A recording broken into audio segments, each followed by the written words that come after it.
back to Q&A with S&A.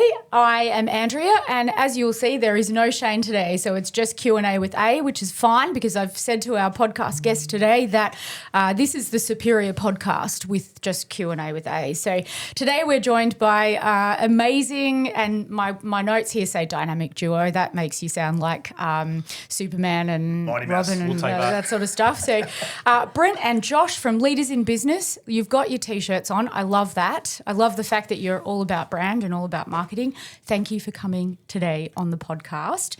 I said to Laura before we started that we're not going to have any trouble talking today because you guys love a chat. Tell us a little bit about yourselves and about how you got together, because it's not a business, not necessarily came together because of business. Yeah. And we talk a lot about the intersections between business and other areas of life too. So tell me about how that all worked. Yeah.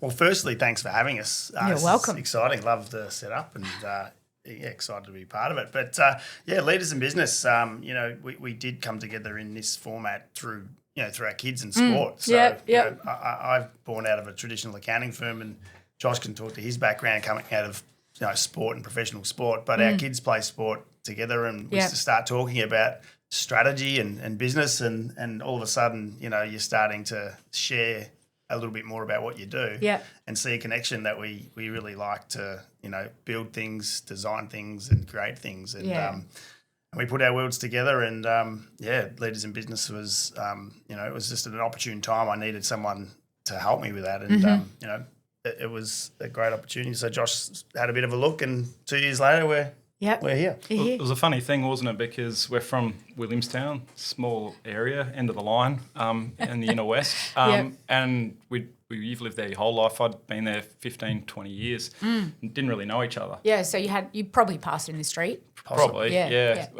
Intersections through sport, no doubt, at some point in time. But, our kids just kept getting picked in the same basketball and footy teams. So in the end, I couldn't get away from him if I tried. You end up speaking. You're forced to speak about something. Exactly. So you start to ask each other about, what it is you do and everything. But what were you doing before that, Josh? Because Brent was in an accounting firm. So what were you doing? Yeah, at that time when we met, I was at the Hawthorn Football Club in a strategy and operations role. Mm-hmm. My background very different to the industry I'm working in now.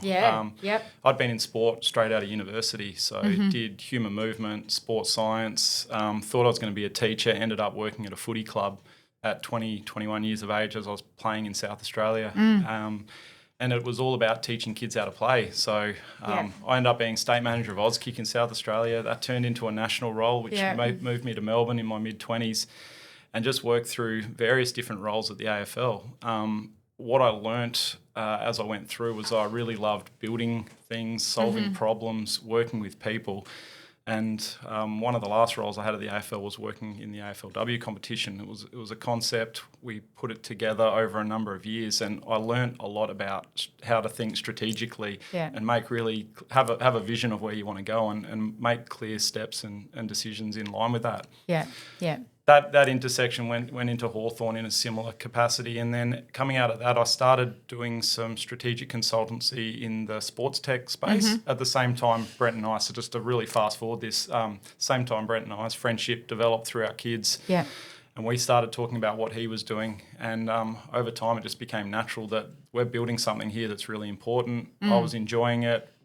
We had a great relationship, and then it's become all in on Leaders in Business since then. So I call myself a strategic advisor at Leaders in Business, but we're working together to build this, and it's been a great ride so far. It's so that the listeners understand the connection as well, because even though Brent is an accountant and he's been doing accounting for a lot of years, the reason why I came across you guys is because Brent, you were doing a strategic session over at ECLA, which is a place that we spend a lot of time at. We've spoken about it on the podcast a lot, and it popped up in my newsfeed. I'm like, I recognise that space. Like, what is going on over there and why don't I know about it kind of thing. So done a bit of a, deep dive into that, what that session looked like, and then realised that Brent was connected with Nick over at Eclair. And so there's this big, almost family-like connection around community and all of that sort of stuff, which is a funny way to come across somebody who has been in the same industry as us for a long time. Like, it shows that, and you're only, maybe like 10K down the road as it's well. like living in Williamstown and not speaking not to each knowing other. So you collide. But the reason why I bring that up is because we have lots of conversations with people about, what do you, because, being a woman, you're not really typically in that male space of sport. Like, there are women in sport, no doubt, but it's always been traditionally dominated by men. But coming across Nick and what he's doing at Eclair and how he's brought a community together, particularly around sports people, and having them come in and do speeches and, motivational stuff and business, people say, what's that got to do with business? What has sport got to do with business? It's like so different. AFL clubs have got, that's a different thing. Like, no. There's so much intersection between coaching sport, running sport, doing all the sport things to business. Definitely. Yeah, definitely. I think so. And I think I reference sport a lot in all of my discussions, talks, examples, because I think it's about team success and you've got to have leadership and alignment and congruence and those sorts of things, and that's challenging. Yeah. So I think we learn a lot from the successful teams because they've got a clear pathway and they've got an interesting story usually that brings them to that of shared values and alignment. And I think the success factors in sport are equally transferable into business. And there's probably less accountability in business because you don't need to. As a business owner doesn't have to take action. They can, get caught in the weeds if they need to, but they can, if we start to move into that environment where we want to have some sort of success, whatever that is defined by the client, you can really start to follow that same roadmap and move forward, and it's a similar pathway. Yeah. So when you've been building, the platform around leaders in business, how much of it for you, particularly Josh, has been the strategic mindset of what they do in like a club sports situation where you're sort of mimicking that accountability and stuff? Because, the sessions that I've done over at Eclair where they've been sport related, the person who is sometimes not even a leader in the team, but we'll talk often about there's accountability at every level. So there's accountability at, the very bottom of the players coming through, accountability in the office, accountability everywhere. And sport teams, it's really amplified, right? Like, you don't get away with it if you're not playing well. Nick has said this as well. If you're a player and you're not playing well, you don't get a second chance sometimes. Like, you're off to the seconds. How do you do that in business? You can't just say to one of your team, like, sorry, it's been a really bad week for you. Off you go down to the kitchen and put someone else in the role. Yeah. But it is a strategic thing, isn't it? Yeah, and leadership is about empowering the people around you in a team environment. You draw the analogy with the platform and what we've built there. It's there to enable people and empower people as well. Yeah. Accountability is clearly a big part of that. And that's why we've loved building it. It's providing that for the industry, for anyone that's part of our program. It's giving them that support and capability, and that's what leadership is. That's what you're getting in those team environments. Absolutely. Nick will talk about the elite level and how cutthroat that is. Yeah. There's millions of dollars on the line and there's careers on the line and those type of things. But we get the experience working with him at coaching at a community level as well. Yeah. And you see all sorts of anxiety with kids and parents and their expectations of what they see as well. And what the role of the leader in that environment to do is keep everyone focused, calm on what we're doing, and ultimately enjoy what you're doing. And that's probably what comes back to Brent and I working together. Like, if we're not having fun, we're not doing it. Yeah. Since day one, we've been having fun. So, and this is fun as well. Yeah. So we'll talk a little bit more about Leaders in Business and how it works, because it's reasonably new. The industry's been around for a long time, accounting and business services and business advisory, but it's about creating a different mindset around advisory, right? It's not just accountants come in and do some, cursory work, provide a business plan, whatever. This is more strategic, isn't it? Yeah, definitely. And it's simplified as well. I think business planning and strategic planning can come with a fear of not knowing what it is and how to do it.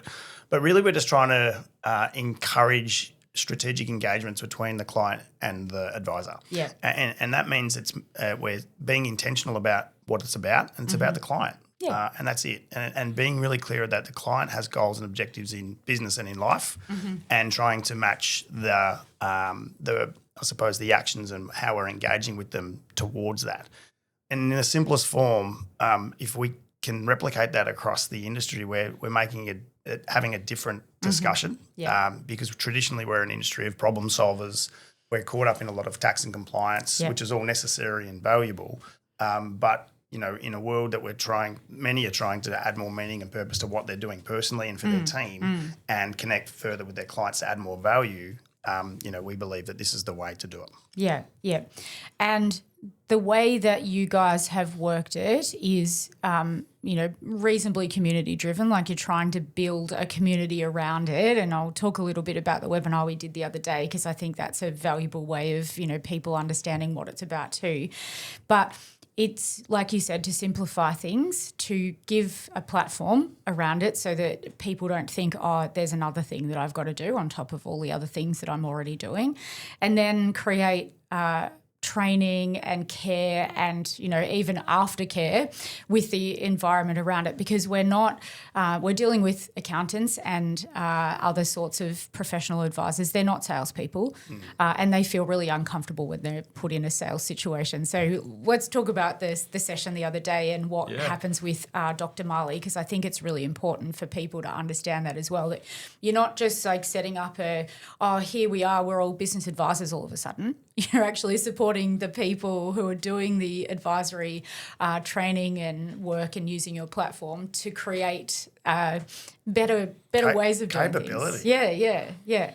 There's really three parts to what we're doing, and you've mentioned the platform a number of times. That's there to enable. That's a resource there, which is really important. The training, which you've seen and many people have been a part of, that's educating.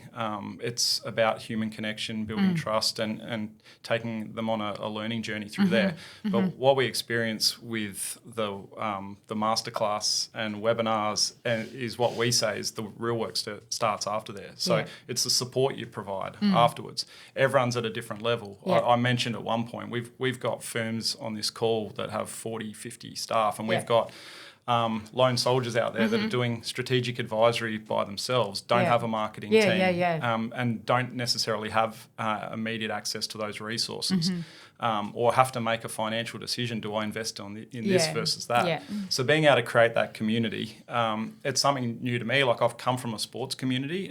Brent's experienced this throughout his career, and just continues to say this is the most important part of everything we do. Yeah. So we can enable you with the platform, we can educate you with the training, but the community is what's going to make this a success. And it's our advisor club is what we brand it. Yeah.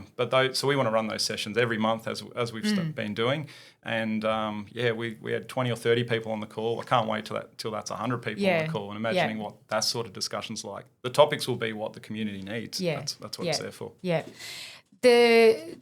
So why do we need business advisory? Like, you're going to be able to talk to this, Brent, because you're sitting in front of clients each day as well, and it's been born out of you understanding that clients need more than just their tax and compliance done, and they want to be able to access expertise. So what you've done is be able to give that back to the accounting industry by saying you're the ones who have to provide this expertise because you're the best place to do it. But what are you hearing in the community that has made you go, people need this and there's not enough of me? There's a few things. Like, it comes from personal experience that I was really curious about how to run a business myself, and I didn't really know where to go to find that other than through learning on the job. So that was probably where it started. And when I became an accountant, officially, having those engagements with my clients, was interesting, because we're looking backwards and looking at the history of financials and what performance was. And I was just always like, I just needed to know more about them. Like, what does this line up with? Like, what are you trying to achieve? Yeah. Tell me about what you're actually trying to work towards, so then I can understand if this is good or bad. I don't know if this is good or bad. Yeah. What are you trying to do? And I really saw people light up about talking about their future and their plans and their ideals and and what they really wanted. And I could just feel the emotion, and I knew that that was something that was really important and valuable. So that was something that I got ignited by myself. I'm like, I really want to focus on giving people the opportunity to be able to work towards their own personal goals and their business goals, knowing that the business is a struggle. Now, my belief and what I've learned along the years is that people aren't trained in a business and they don't know where to go to do that. So, yeah, they're learning on the job, as I said before, and that can take a long time and have a big consequence if you don't get it right, in sort of pain and time and stress and pressure and those sorts of things. So it's driven by the clients, it's driven by the business owners saying we need help. The failure rates of business and small business in particular are so high that there's evidence to suggest that they need help. The coaching industry itself, referenced by PwC, is the second largest growth industry in the world behind tech. People are now, and we see it in our clients' ledgers of saying, I want help, I'm willing to pay for it, and I'm paying for a business coach to be able to help me. So someone help me because I want to know. So it's all these external factors that are giving us the evidence, plus my own personal experience of seeing people are willing to pay for help if we're able to articulate what it is we're going to do for them, what is the value. And so therefore I see this opportunity because I believe the accounting industry is prime positioned to do this because we have the trust already, we have the insights already.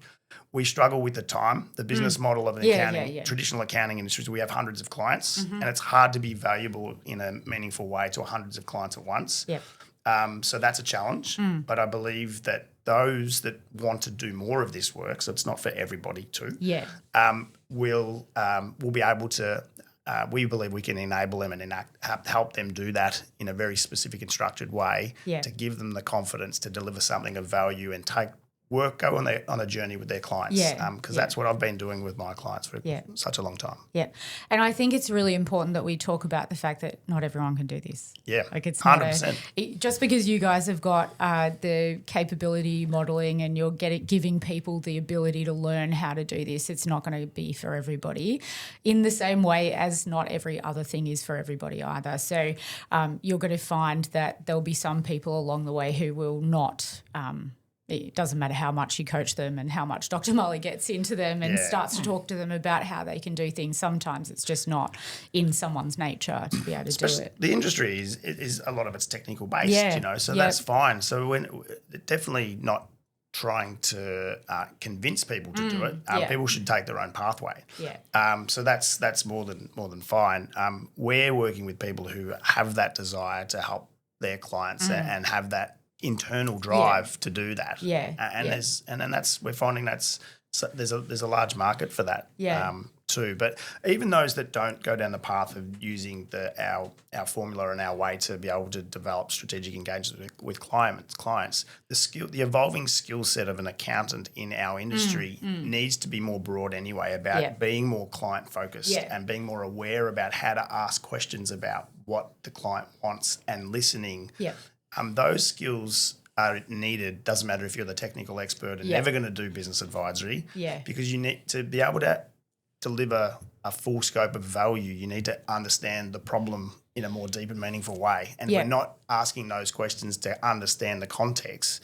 We can leave ourselves really short in being able to provide and develop what is the real value point. And I think that's what we can do. So I think although this is specifically tailored around people who want to help their clients with their business, I think the human side of things is broadening to the full team who are anyone who's engaging with the client should be curious and asking more broader questions to help them understand the context so they can deliver that more technical piece of advice for their client anyway. You have been in this industry for a long enough time and most of our listeners are not accountants. So when we're talking about this amazing platform and everything that you've got, most of the people that are listening to this are thinking, gee, I wonder if my accountant is going to be able to do this Leaders in Business program. But in the first instance, if you were advising a client, like if you just bumped into someone at the pub and they said, oh, you guys do business advisory training, my accountant doesn't do this, what questions should I be asking my accountant about what they can do for me? Because some accountants don't do it, not because they don't want to, but because nobody's ever asked. And they think, because accountants are typically the sort of people who are like, oh, but nobody's ever asked me to do that, so I've never done it. What should small business owners be asking of their accountants outside of tax and compliance? Tax and compliance is the bare minimum of what you should get from your accountant. We all agree in this room because that's what we do. But if I'm a small business owner, what am I going to my accountant with? Like, what am I going to say to them? Yeah, I think that's a really good question, because there is the accountant sometimes doesn't portray that they can help them in such a way. And I think that's a really big problem is that accountants sort of undervalue and underestimate what their ability to provide advisory is. But it's because it's not being asked for. Yeah. Or then the client is going and asking a business coach. Yeah. And the business coach is not necessarily best placed. So as a small business owner, what am I asking my accountant to give me? Look, you just first, the simplest way is you're asking for help and advice. I'm needing some help in my business. I'm struggling. I'm stuck, or I'm wanting to get somewhere where I'm not now. Whether I want to grow or I want to consolidate and find more time. Are you able to help me? Yeah. And that's the first point is saying I'm coming to you. I trust your knowledge and insights. You've seen me and known me for a long time as a client. I'd like to be able to sit down with you and share what I'm trying to do. Yeah. And then would you be able to listen to that and being able to just give me some guidance and direction as to what I need to do next? Yeah. I mean, at the simplest part, that would be a great discussion, a starting point. Yeah. Yeah. We're not talking about anything technical, right? No. It's a really easy question. It is a question. And maybe even setting those boundaries, maybe you could say, this might be a tip to give to your listeners maybe, is that I just want to be able to explain what I'm trying to do, and if you could just listen to that and not jump in and try to solve it. And then you have the full picture, and then you could come back to me and give me your impression about what's the best thing I should do next. That would help me a lot. Yeah. And if you were now sitting on the other side of the table of that question and you were the advisor or the accountant who is going back with an answer on that, what are we saying to the client who says all of that? Like, oh, damn, I'm so busy this week. But, no, we're not saying that. What are we saying? And I'm answering these probably, Josh, because I'm experiencing this from my years in accounting. Look, this is the challenge, I think, because there's different types of accountants out there. Some is the brilliant business advisor because they've already created their own business and they have the instincts to be able to give advice away. At the drop of a hat. And that happens all the time. So they hear this information, they give that advice, and they probably haven't even packaged or priced that value that they're giving away. So there's examples of that. With the lack of structure to be able to deliver something back makes it very challenging to be able to, I suppose, package that up to your clients. So the confidence for them to be able to deliver something, usually the trap is they just give their advice away straight away as quick as they can and not really take that away and be able to say, hey, let's spend some time with this and come back to you with something. So that's one thing. Others might just say, look, we're not equipped to do this. We're not set up for this, but I can help you with someone who can. I mean, that's a good response as well because that's trust as well. I'm like, I'd love to work with an accountant that says, look, this is not what I'm working on at the moment. But if you recommend me to someone who can help me, that's great. And the client doesn't feel any less of you as the accountant who's unable to help. They actually, your trust increases with them.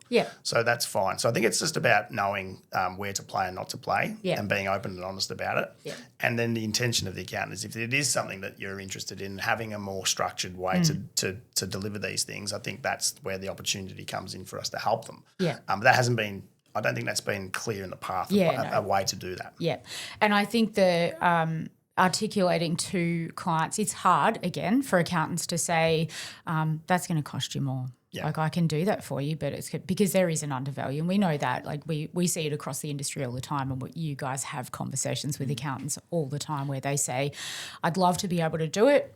I don't think my clients will pay me for it. So again, we're talking to the small business owner out there who's listening to this podcast. You are going to have to pay for this sort of advice. You might need to pay a lot or you might need to pay a little bit, but one way or the other, you're not going to get it for free. And nothing for free is ever, what do they say? It's it'll either be free or it'll be good. Like it won't be both. Yeah. So we've got to start, valuing the advice that somebody is giving us, because it is actually really valuable, particularly when it's someone that has gone through your program and understands the mechanics, the psychology, all of that around what it is that you're building a community around. Because it's not just, your numbers look like this week. That's not the stuff that you guys are focusing on with the people that you're working with. Absolutely. And there's also a question back around what's the cost of not acting and not starting to look at these parts of your business. So I couldn't answer the previous question because I'm not an accountant, but as a strategic advisor, the question coming back is always, well, what are you looking to achieve? Yeah. So if you're looking for advice, and where do you want to get to?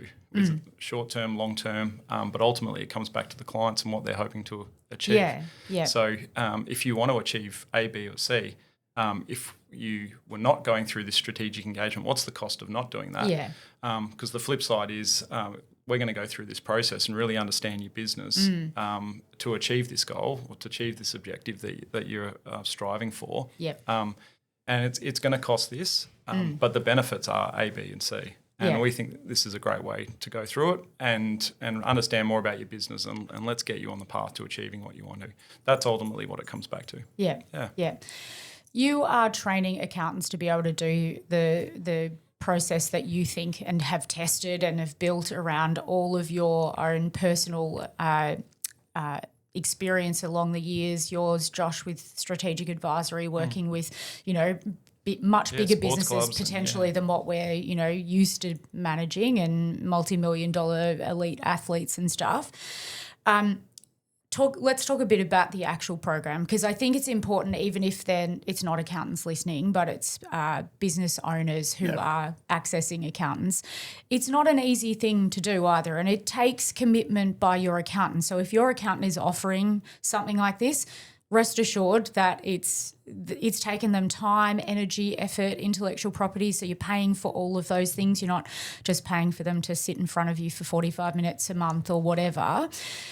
Talk us through, for instance, what you did with us at Aintree Group, where you came out and you did a session with all 20 of our team, and then actually the first day with the whole team. So let's talk about that, because it's something that accountants do, but actually the stuff that you do here could be done by other professional services as well. It's not just we have found that those attending our training and our program outside of the accounting is very effective too. Yeah. We have a mission and purpose to be able to help the industry, but we understand that we are starting to get traction from people who are past business owners that maybe want to go into some sort of structured consultancy or themselves. Yeah. But what we do is essentially we come in, we understand that we're trying to we've got a full approach to what we're doing, and it's a 3-day program. Is our the flagship. Our flagship, which we've been running for the last 18 months. We've had over 150 people through. We led with this, so we've learned a lot along the way as well. And we try to really think through what are the barriers and the problems that accountants are having out there. And we know that structure is the biggest thing. So if we can provide the structure on how to deliver it, there's so many things telling me why I should be doing it, and this is what I have to do it. But the gap is, how do I do it? And I think that's where we wanted to really make an impact. And then what are the skill sets we need to be able to do that? So it's not just about following a process. It's about, I need some additional skills to be able to communicate and facilitate and know my role to not solve problems and being able to ask questions and those sorts of things. So we wanted to add a layer of depth that would bring in, deeper inner world sort of mindset changes as well. So the program's been deliberately set up to cover off on all of those things. So the first problem, or I suppose day, is around broadening our skills in business. Yep. And this is with Aintree, when we were kindly invited into your world, we suggested that we bring the whole team involved here. So we had 40 to 50 people in a room where we ran what we call our Business by Design business course, but we run what we call a pitch tank. And what that is learning about. I was going to say, do you remember who the winner was? Do you? Yeah. Yeah.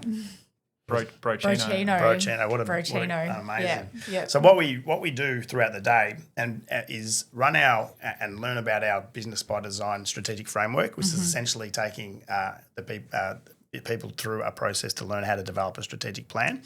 But the learning and applying, we decided earlier than working with you that a great way to bring this to life was to make it engaging. Yeah. So set up a mock business from the start, yeah, and everybody gets to break into small groups and just develop something that they've never created before. And I think we might have had 8 groups or 10 groups here. Yeah. We had some really good business ideas. Great ideas. Really good ideas. And the reason behind this is they learn that after 5 or 6 hours of going through, learning and applying all the elements, what's a vision, what's your purpose, what's the values, and what's your proposition for your clients, and learning each element.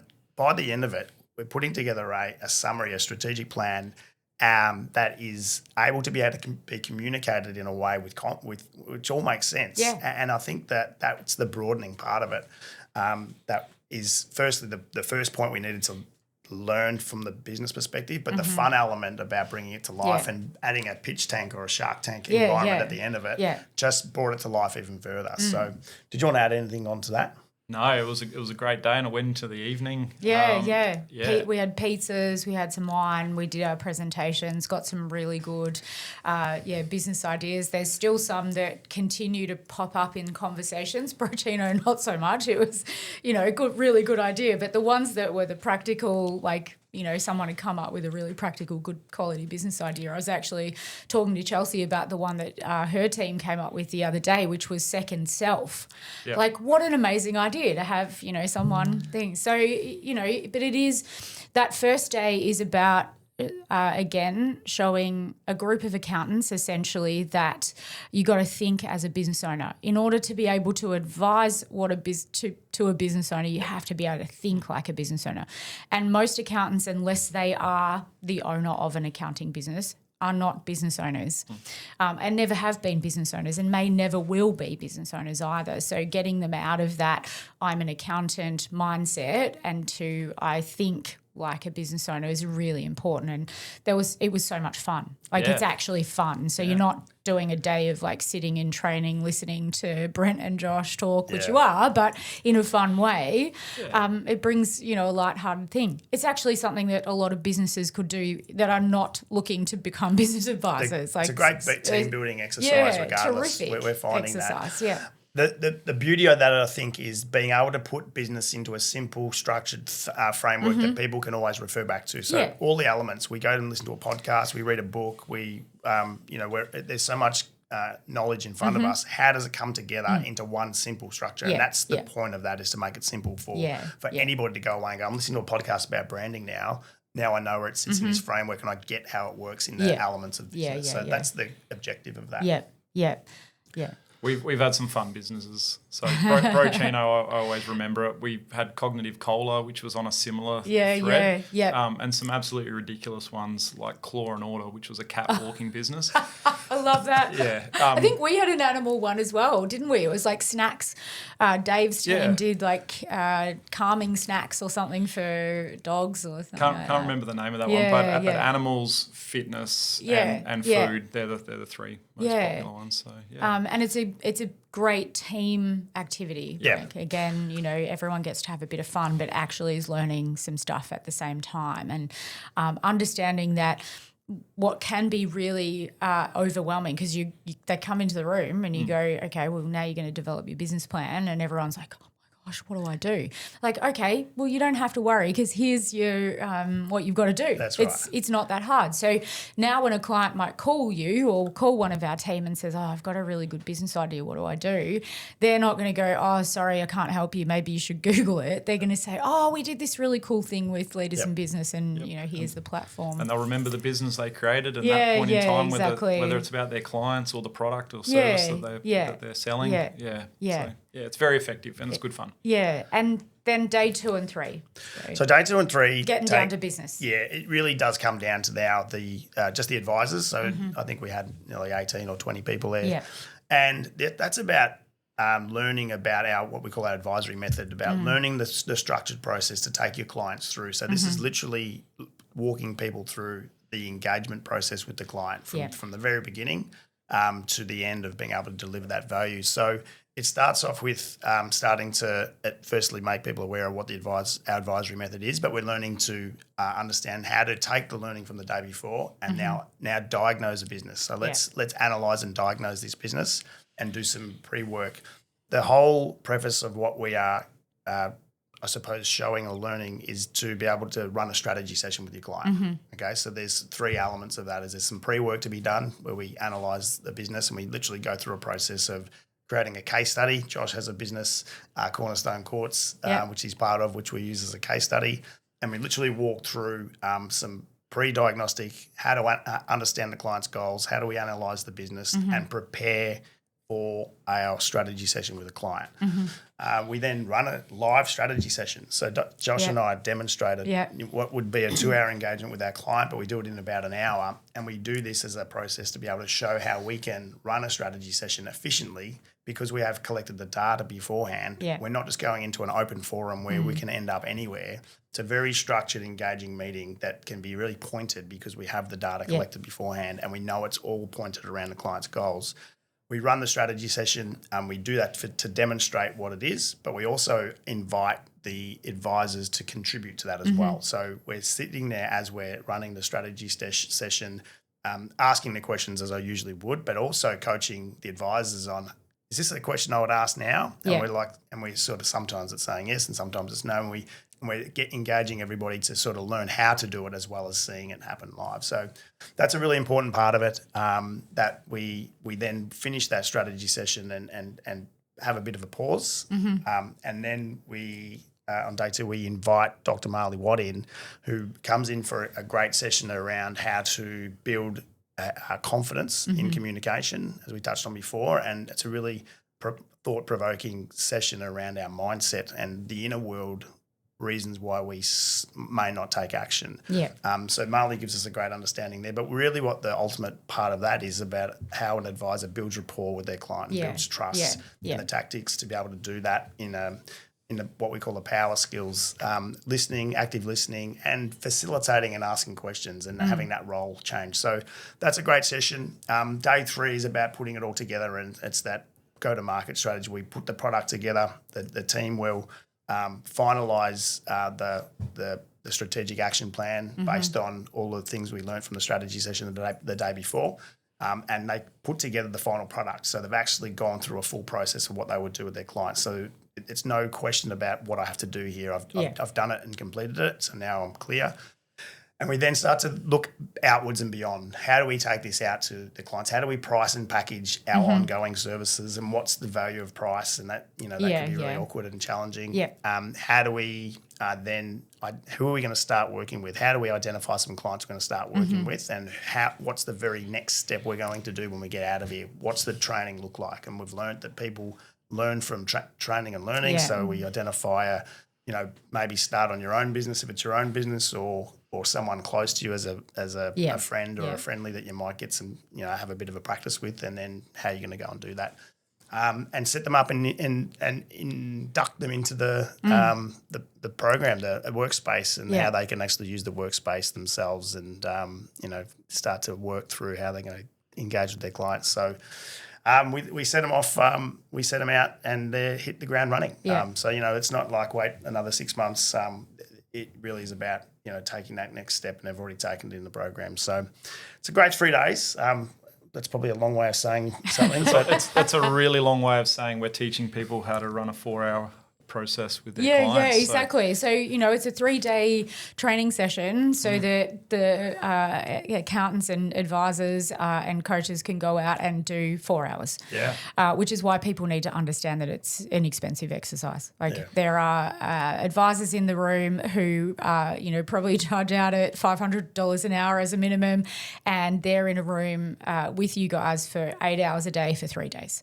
And so when they send you out a proposal that says this is how much it's going to cost, it's because they've actually invested a lot of time and energy in learning how to do this stuff. It's not ChatGPT doing it. It's people, and they're learning how to do this and how to ask the right questions. Because one thing out of the day, and there were many, many things, but one thing out of the day is what else Like that, don't let a client go blah, blah, blah, blah, blah, and then stop.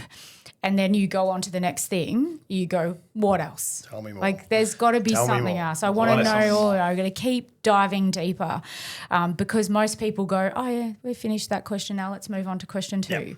Yep. There's always got to be what else because there's something in the background, there's something underlying, you'll always be able to get something else out of people. And because we have the trust with the client, they will share it. Like they just need to be, you got to be out. We often want to jump in and talk and instead we want to listen. What else? Tell me more. What does that mean to you?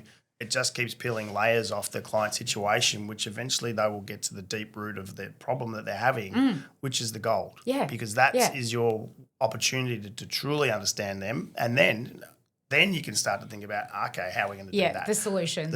Yeah. But until that point, you might be jumping in too early and not really solving the ultimate problem. Yeah, I mean, I think we've all had those conversations with clients where we've sat down and they've said, oh, look, I'm actually thinking about retiring in a couple of years. So I've got to, what do I need to do to set everything up so that I can retire? And you just go, okay, yeah, no worries. Let's just start working on the solution of you getting to retirement. But are we having those other what else conversations? So, what does retirement mean to you? Yeah, exactly. And what are you planning on doing? Is there anything else? Why are you planning on retiring? I'm really tired. It's been, and then, okay, well, what else? Because maybe they're thinking about retiring because they're just really tired right now, but we've never asked them that question because we're not, going back. And you want to add to that, Josh? I'm saying the big thing here is a lot of people want to solve immediately or finish it off and move to the next thing. But you'd recall the other mantra throughout the program was questions are the answers. Yeah. So we're setting this up this engagement to ask a whole lot of questions and deep dive and understand as much as we can.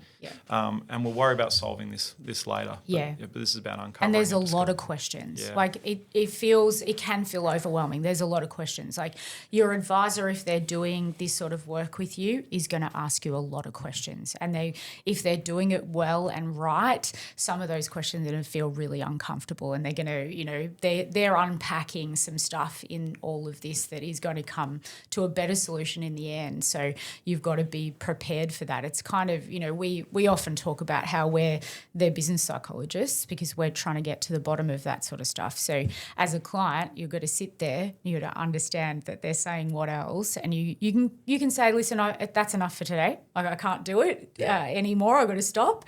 Or you can keep going. What else? And I'm going to take all of it from you and then, go away and come back with a solution because it's not about a solution right now. Spot on. I think the important distinction is like a client, trying to find a client that really does want some sort of change, something different to what they want now. They want that, and we say we're servicing ambition. Someone who wants something either to retire because I want to change my lifestyle, I want to grow my business because I want more financial freedom, want my time back. If we truly understand that as a problem, the client, I think, when you are that person who's going through that process, you are willing to answer any question because you're trusting the person to get that out of you and say, and so you're just going on that journey. So if you can create that environment where you slow down and say, we've got a couple of hours here to really understand deeply what's going on, then the client love talking about their business and their life, and the trust is there. You can really, not only understand what you think is the problem, but often it leads to a whole nother problem that didn't even exist before. Yeah. And again, we're talking about the value that we're creating, the value to the client and making it meaningful. That's where all the magic sits, is being able to really say, we now deeply understand what you're trying to achieve and why you didn't want to retire. Yeah. You just didn't want to be as busy in your business. Yeah. We just worked out, this has happened all the time with me. Yeah, exactly. You just worked out if we could get someone in to run your business and you sat on top of that, you don't want to sell your business. No. You just want a different lifestyle to what you want now. Yeah. Yeah. That's valuable. It is super valuable, and it's not the space that a lot of people have because, as you said, you've got to actually allocate time to this sort of stuff in your business as well as in for other clients. If you're the accountant sitting on the other side of the desk, it has to be allocated space. You can't go, I've got a regular monthly meeting with that client. I'm going to go through all their cash flow and profit and loss and all of that sort of stuff, and I might ask them a few questions at the end. You've got to give it time and space because you'll never get the what else and that out of it if you're we've got 15 minutes, we can throw a few questions in at the end here. It's got to be there's got to be intent. The numbers. Look, a lot of accounting firms, a lot of accountants. So if you're going to see your accountant, are doing some sort of numbers engagement. Like a lot of them are doing those CFO or virtual CFO engagements, and they're very, very valuable as well. Especially if you're afraid of numbers and you don't really understand them. You're getting that visibility. You're getting that reassurance that it's going to be okay or not, and you can do something about it. Just to be clear, we're not doing that. We run an engagement around the drivers of the numbers, which is around the business itself, the people, the culture, the systems, the branding, the marketing. It's super different. It's not different. The same stuff. But these things drive the numbers and outcomes. So if you can slow down and have an engagement, a design engagement, it's like, when you go and build a house and people put all this time and effort into designing what it's going to look like, how many bedrooms, how many bathrooms, is there a pool, is there a basketball court, is there whatever. Yeah. There's so much time and effort going into that, but the people business owners aren't putting that same level of planning and design into their business. Yeah. So if we slow down and understand that a little bit, then we now understand what we want this house to look like, this business to look like. Yeah. And then when we sit down and do those wonderful virtual CFO meetings that we're having already, we've got this meaningful piece that sits on it, and we have an agenda full for the next year or two of actions we can sit down and work with them and track and measure in those engagements, and it makes them so much more meaningful. Yeah. And some of those actions the advisor can help on. You may have a level of expertise. Some of the clients I've worked with, I can bring skills from my background to support. Yeah. Others I don't. I need to bring in, it's clear as day, they need marketing support. Exactly. Because it's a growth strategy. Yeah. Or it's a small business with one or two staff and they want to grow and the same people are doing everything. Yeah. And they just need help on taking a step to try and find the next person. Yeah. And almost just need some motivation or encouragement or whatever it is. Direction. Help me through this because I haven't done it before. Yeah. And that's the role. I'm just reflecting on some of the clients I've worked with coming into this space. And that's the role you're playing. Yeah. And then you get through a period of time and 1, 2, 3, multiple steps are taken and you're seeing growth and the business moving forward towards achieving those objectives. Yeah. I think it's important also to note about all of this sort of stuff that your business advisor in this strategic advisory space does not need to be an accountant. I'm not an accountant, neither is Josh, and we're both going I'm a minority in the room. Yeah, you are. Today anyway, because it's just A, not S&A. So, but you don't always because you and I aren't seeing those things through the lens. We are solvers of things, but we can't look at those numbers and instantly think, I can save you some tax there, which is what the accountants are, when they're going through that. You need to be able to stop and sit back and say, okay, the numbers are really important. We've got to have that CFO advisory and we've got to be talking about the numbers on occasion. But sometimes the numbers are not going to support the strategy. So we've got to work out between the accountant might sit there and say, you cannot afford from a cash flow perspective to put on that marketing person. But the business, the person's telling you at the other side of the desk, I've got to because I can't get the business to the next level without that. So there's got to be talk about things that are not just the numbers and in all business relationships. It's linking them together. Yeah. So you literally, they have to come together because the numbers are the accountability. Yeah. Okay, because in an extreme, you've got this wonderful idea of creating a strategy and no accountability as to how you can afford it. Cash flow is not going to allow you to employ those 5 people. So what are we doing? Yeah, so you explore those what ifs and what it wants to be, and then naturally the accountant has a beautiful role to come in there and let's forecast what you're trying to do. Yeah. That's my favourite thing to do. Yeah. Is let's bring the numbers into what you're giving us in terms of your ideal, and that gives it the solidarity of saying this is either achievable or not, and you start to fine tune or tweak whether this is actually possible, and then you land on something that is now your strategy, and the numbers are connected to it. So you're connecting the financial management of it to the strategy. And that's what makes it beautiful that's why I think the industry is so perfect for it, because you can then go on your way connecting those two things, which are married together in terms of taking strategic action and measuring that it's effective. Yeah. Awesome. Last question, because I've done my Q&A, so last question. What do you love about working with each other? Ooh. Do you want me to go first? Okay.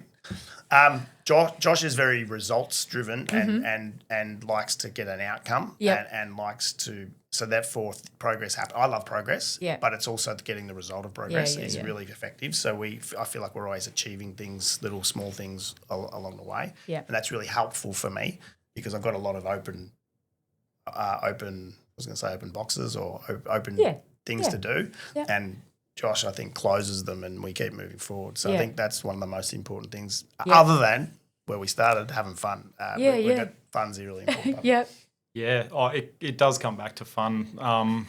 And so we're always talking work, we're always talking business, but we're always talking about our kids' sport and what happened on the footy on the weekend. And if you were taking the outtakes from this podcast beforehand, you would have... There will always be outtakes. Don't worry about that. There's always bloopers. If you were recording, you would have got half an episode of The 12th Man from the 90s, which we think is I'm sure Laura was doing what she needed to. So it does come back to that. And Brent's articulated, well, we are the same but very, very different, come from different paths, approach our days very differently, and maybe what we're looking to get out of it. But that's what makes us complement each other, I think.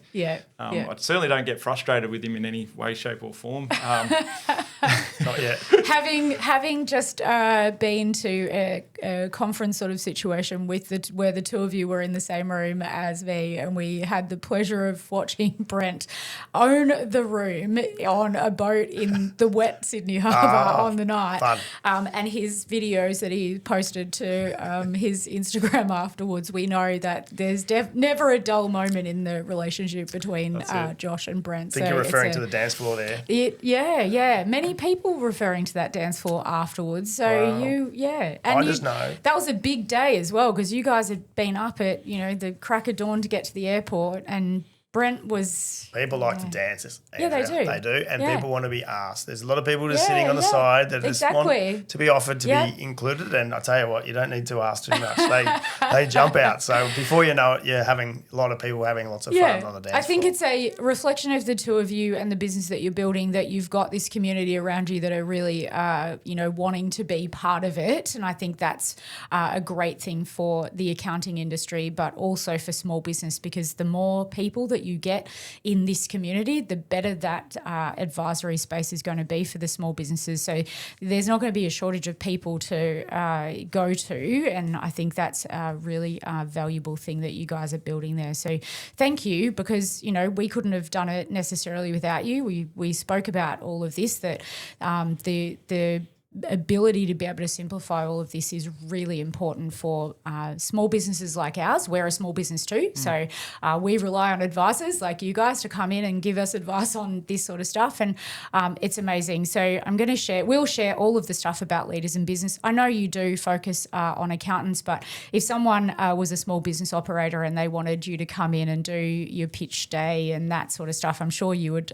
gladly jump at the chance of doing that too. So thank you. We will share all the socials, but thank you for coming today. It's been a real pleasure. Thank you, Andrea. It's a pleasure. Thanks Thank you. Thanks for your support. Thank you for listening to this special episode of Q&A with A, not S&A. Tune in again in a couple of weeks for a new episode, and we'll chat again soon.